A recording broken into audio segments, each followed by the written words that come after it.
Perdonen, es que se cortó la internet y entonces el video se grabó hasta este punto, discúlpenme.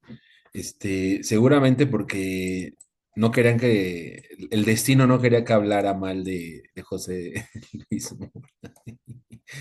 Este, bueno, les voy a confesar, ¿no? Ya algunos saben y otros no, que uno de mis ex amigos, ¿no? Un tipo que se portó malísimo, terrible pues no solo conmigo, sino con un colectivo que teníamos de historiografías. Él trabaja de investigador en el Instituto Mora, ¿no? Pero sabemos cómo, o sea, la forma en que se ha ido buscando espacios académicos es muy, con muchísima, ¿cómo decirlo? Con muchísima mm, dudas sobre su ética profesional. Muchas, yo lo conozco así empíricamente, podría decir tal, hizo esto y dijo aquello y escribió y no nada, ¿no? O sea, digamos que le conocemos sus mañas, entonces, pero le han servido, ¿no? O sea, las mañas que nosotros le observamos en la universidad, pues le sirvieron y le han servido para llegar a donde está. No dudo que sea un personaje brillante, porque siempre lo ha sido, pero pues también dudosa ética, su ética es muy pero muy dudosa, ¿no? Entonces, por eso digo que no se vayan a enojar los del Mora. Saludo a mi excuate, ¿no? No se vaya a enojar que yo hable mal de José Luis Mora como historiador, ¿no? No como personaje político, obviamente, pues no lo conozco y todo, pero como historiador, pues hay que decirlo, ¿no? O sea, es la brecha que abre justo la crítica y que va haciendo una divergencia o va dejando fuera para decirlo, pues como es, ¿no? Deja fuera totalmente, pues, cualquier posibilidad de un papel de los pueblos indígenas en la historia, ¿no? O sea, seamos honestos, ¿no? Entonces, y pues obvias razones esto no gusta cuando te lo mencionan, ¿verdad? Un personaje que lleva el nombre de una institución, pues no les gusta, ¿verdad? Que uno mencione esta parte. Pero bueno, pues hay que decirlo, ¿no? Quizá si nosotros estamos cerrados, por lo menos en esta investigación y la forma en la que yo estoy recalcando ciertos puntos, pues también puedo estar equivocado y se vale, eh, con base en el análisis historiográfico José Luis Mora, pues bueno, encontrar una respuesta a esta crítica, ¿no? Decir, tú estás completamente equivocado. José Luis Mora siempre estuvo pensando en nuestros indígenas, ¿no? Quizá. Pero habría que demostrarlo, o sea, no nada más es, ¿no? No nada más es esta parte como de decir, no estoy de acuerdo, ¿no? Bueno, la crítica al racismo y la desigualdad que plantea en sus textos, ¿no? Dice, ¿cuál es la postura? ¿Cómo sería la postura de Mora respecto al indigenismo, a los indígenas como sujetos, ¿no? Como sujetos políticos en México, en el México decimonónico? La respuesta era, y cito, los indios eran en suma un obstáculo permanente al progreso de la nación, ¿no? O sea, hoy nos puede parecer escandalosa esta postura, pero me parece que siguen siendo un obstáculo permanente al progreso de la nación. O sea, lo digo como crítico del proyecto ilustrado progresista, o sea, en ese término lo digo, ¿no? O sea, por supuesto que eran un obstáculo para el progreso nacional, porque ellos lo que van a defender es justo su identidad corpórea o corporativa, más bien, ¿no? Su identidad corporativa la van a defender hasta la revolución. Por eso, cuando escriben la historia de Zapata, ¿no?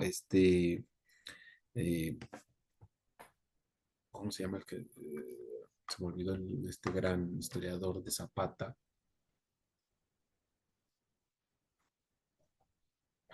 John Womack, ¿no? Llega a la conclusión, dice, esta es la historia de un pueblo que hace una revolución para no cambiar, ¿no? Pero vamos, Womack se queda corto, o sea, Womack lo ve meramente en el contexto de la transición del 19 al 18.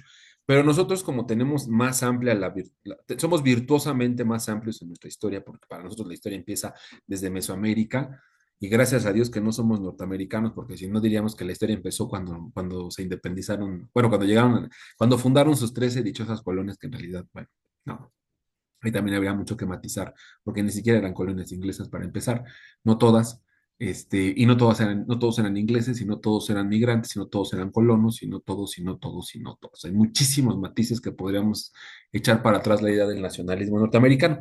Pero bueno, independientemente de eso, me parece que Womack tiene razón. O sea, cuando afirma que Zapata de alguna manera pues es este personaje, bueno, los zapatistas, bueno, no, el ejército del sur, liderado por un personaje como Zapata, pues sí tiene esta defensa, ¿no? Del pasado corporativo indígena, o por lo menos de los pueblos, y que su lucha pues es para que esto regrese, ¿no? O sea, para regresar al pasado, a un pasado glorioso y también romantizado por parte de los pueblos indígenas, ¿no?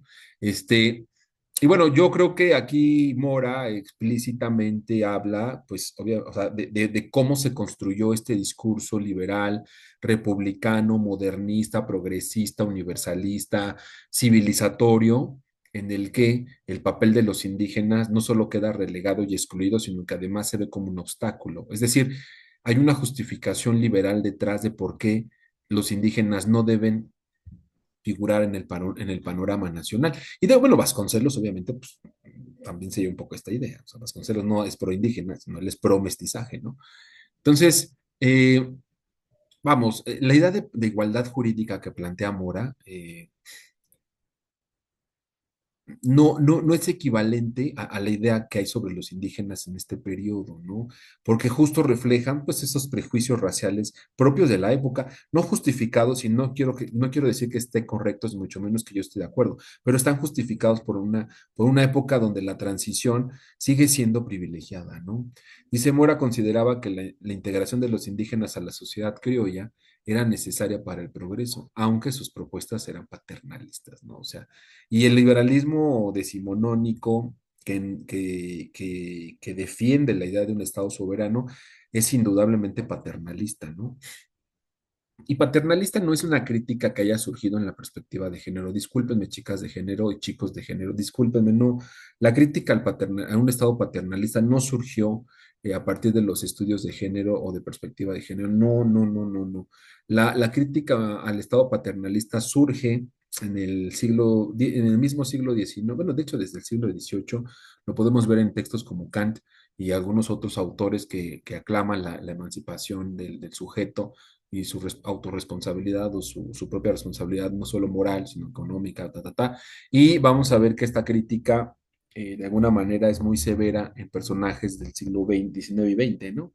Eh, pero bueno, entonces no es nueva, lo que quiero decir es que no es nueva ni es de ahora la idea del paternalismo como una política. Pero sí se va, sí, o sea, si ustedes se fijan, como que surge esta idea de que a los indígenas hay que llevarlos al progreso, ¿no? Y que hay que llevarlos de manera voluntaria y de manera forzada, ¿no? Eh, y entonces sí, también podemos observar que hay como un discurso que se parte, ¿no? O sea, por un lado está nuestra historia nacional y está la historia donde estos cuates estorban y se generan obstáculos. Entonces, mejor me quedo con nuestra historia nacional y ya ellos los voy desdibujando de un papel protagónico, es decir, les quito el protagonismo, ¿no? Y lo asumo como un heredero del criollismo y les voy quitando el protagonismo como propiamente indígenas tradicionales hasta que no renuncien a esa, digamos, como entidad o identidad cultural, y entonces se asuman como nacionales o como individuos patriotas, ¿no? Ese era un poco el costo. Y bueno, si ustedes aman a Benito Juárez, pues se van a dar cuenta que si es que Juárez es indígena, porque yo no lo creo, yo no me creo ese cuento de que era zapoteca y quedó huérfano, yo no me creo ese cuento. Este, es como Jesús un poco, ¿no? Antes de los 12 años. Es que ustedes se fijan en la historia de Jesús y de Juárez, híjole, no, tiene unas similitudes muy extrañas, ¿no? Excesivamente extrañas, ¿no? Pero además, sabemos de Juárez muy poco en su niñez y en su infancia y ¿no? Muy, muy poco, porque además se cambió el nombre según esto, ¿no? Yo no creo que haya sido del todo indígena, y si lo fue, estoy seguro que renunció voluntariamente y abiertamente a cualquier pasado indígena. Él mismo trató de borrarlo, creo yo, ¿no? Pero bueno, es prejuicio, este es un prejuicio mío sobre la historicidad y la biografía del de nuestro prócer, ¿no? De nuestro prócer de la patria. Pero bueno, el punto es que me parece que aquí surge esta parte, ¿no? De desdibujar de la memoria colectiva o de la memoria histórica, ir desdibujando el papel protagónico de los pueblos indígenas, por el contrario, ¿no? Como irlos, o sea, no, o sea, irlos desdibujando, o sea, irles quitando cualquier papel protagónico, tenía la idea de que podría convertirse, o sea, podríamos hablar de una historia continua. Si los quitamos de la historia a ellos o de la narrativa, entonces la historia de México sí puede ser continua. Si los colocamos en la narrativa, entonces la historia se ve obstaculizada, ¿no? Se ve, o sea, genera un problema, ¿no? Genera caos en nuestra narrativa, ¿no? Entonces, más vale quitarlos. Y hasta la fecha, ¿no? O sea, hasta la fecha. Hacer historia de los pueblos indígenas hoy en día es, o sea, creemos que es darles visibilidad, pero dentro de esta narrativa universalista, progresista, moderna, ilustrada, etcétera, ¿no? Si ustedes se preguntan cómo podríamos escapar a esto, híjole, el próximo año prometo ya publicar mi propuesta de historiografía, pero en términos de la gráfica, ¿no? O sea, como del dibujo, ¿no? Y ver si de ahí podemos partir para pues estos nuevos discursos, pues no pluriculturales, pues más bien nuevas memorias, memorias colectivas nuevas, ¿no? O sea, bueno, es un sueño guajiro que ando por ahí trabajando con investigación, pero, o sea, me parece que es una buena respuesta a una historia que pues, está más que colapsada, ¿no? Está más que avejentada, la historia liberal decimonónica que se sigue enseñando en las escuelas, ¿no? Es un poco preocupante. La historia como instrumento político, ya para cerrar, dice el uso de la historia para legitimar reformas y la conexión entre el pasado colonial y moderno, pues él es parte de estos que analiza, ¿no? Esta situación.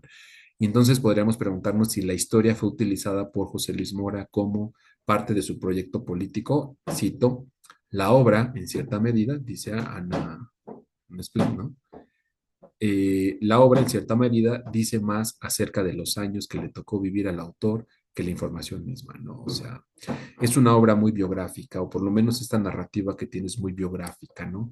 Es decir, Mora trata de usar la historia para legitimar sus propias ideas reformistas y de alguna manera ir promoviendo cambios en la estructura política y social del México decimonónico, ¿no? De la primera mitad del siglo XX, del siglo XIX, y digamos que su enfoque enfatiza de alguna manera que hay una conexión entre el pasado colonial y las reformas en las que él está viviendo, que él está defendiendo, que él está proponiendo y que son necesarias para una república moderna. Y ahí es donde realmente surge el puente entre la idea de un nacionalismo criollo del siglo XVIII y la república moderna del siglo XIX. O sea, José Luis Mora es de los que contribuye a inventar ese puente, ¿no?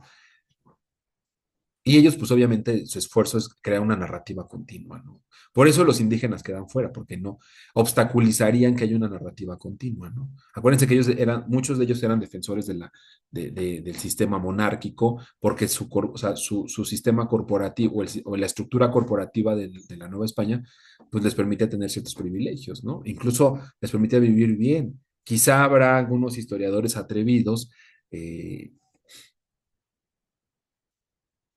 medio marginados de la historia, de la invitación a estos eventos, conozco a dos, Felipe Castro es uno de ellos, pues que se atreven a decir que esto no fue así, ¿no? O sea, ellos se atreven a decir que, o sea, que el haber borrado a los indígenas no fue un acto involuntario, fue un acto completo y absolutamente voluntario, pero hasta la fecha, ¿no?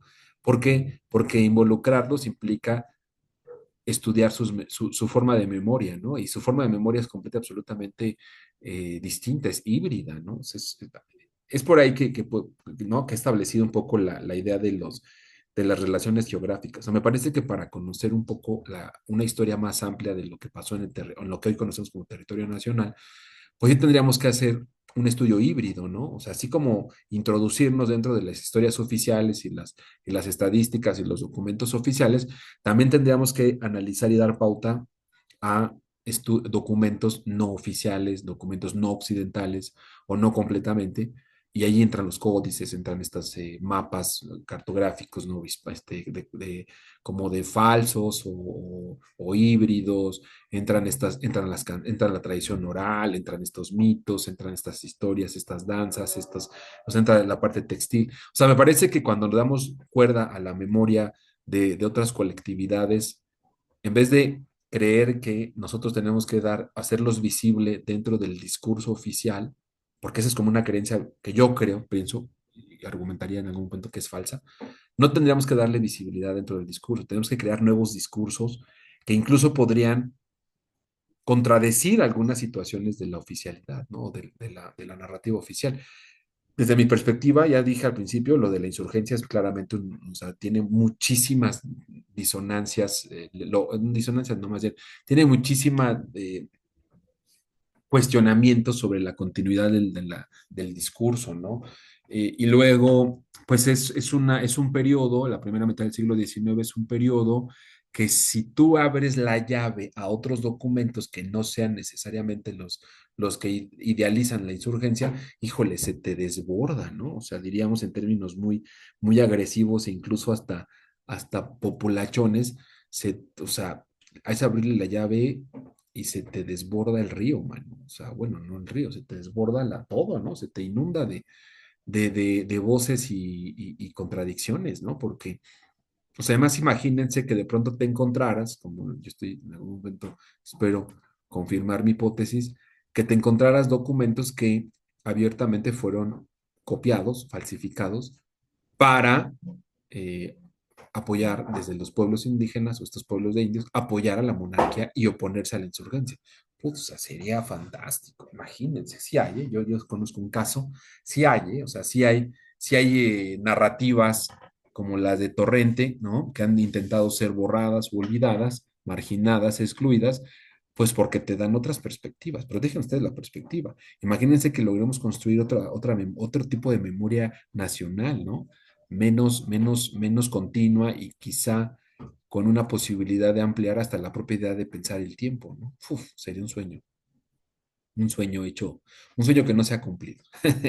Chicos, pues muchas gracias, de verdad, este es el penúltimo video. Terminaré con Lucas Alamán. Yo admiro mucho a Lucas Alamán, soy fan de Lucas Alamán, me parece un personaje crítico, severo, capaz de decir estamos equivocados. O sea, me parece que es de los pocos intelectuales brillantes, eh, formados en las élites privilegiadas, que fue capaz de decir, de hacer una autocrítica, decir, quizá hemos equivocado el camino, ¿no? O sea, cuando un personaje acepta, después de una lucha constante y de una defensa de una ideología, de pronto dice, quizá la hemos regado el tepache. O sea, reconocerlo abierta y públicamente, para mí implica un acto de valentía absoluto, ¿no? Por el cargo y el peso que tenía la mano y que eso mismo le va a generar que sea, pues en muchos sentidos, sea excluido, ¿no?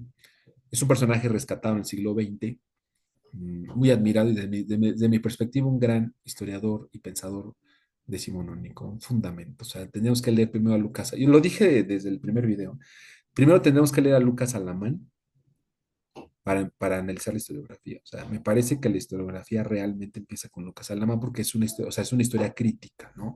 No puede ser con José Luis Mora, no puede ser con Clavijero, no puede ser con estos otros personajes, con Alzate, no puede ser porque no hay una autocrítica en su obra, ¿no? O sea, hay como una idea de justificación, de continuidad, ¿no? Como incluso hasta de adaptación de idea, como de querer encajar en estándares occidentales. Lucas Alamán, que es un mexicano, o sea, quizá el primer historiador que realmente se siente mexicano, o que emancipa la idea de lo mexicano, tiene ese valor de ser autocrítico. Por eso me encanta, o sea, es un cuate que es capaz de decir, creo que regamos el tepache, ¿no? Y es hora de enmendarlo, y pum, me lo hacen a un lado. Es muy valiente decirlo abiertamente, ¿no? No es su única virtud, es un gran historiador. Yo creo que deberíamos empezar el curso de historiografía. Los cursos de historiografía en México deberían empezar con Lucas Alamán, ¿no? O sea, este historiador que es capaz de ser autocrítico, no como Nietzsche, digamos, pero sí es autocrítico en un sentido como de evidencias, de trabajo. Yo creo que es parte de nuestra labor como historiadores y filósofos, ¿no? O sea, tenemos que ser autocríticos también, ¿no? No todo el tiempo perdón, pero no todo el tiempo podemos tener la razón. Podría ser hasta contraproducente creer que todo el tiempo tenemos la razón. Pues, ¿cómo creen, no? Pues muchas gracias, chicos. Pasen una excelente tarde, día. No sé qué estén haciendo. Muchas gracias.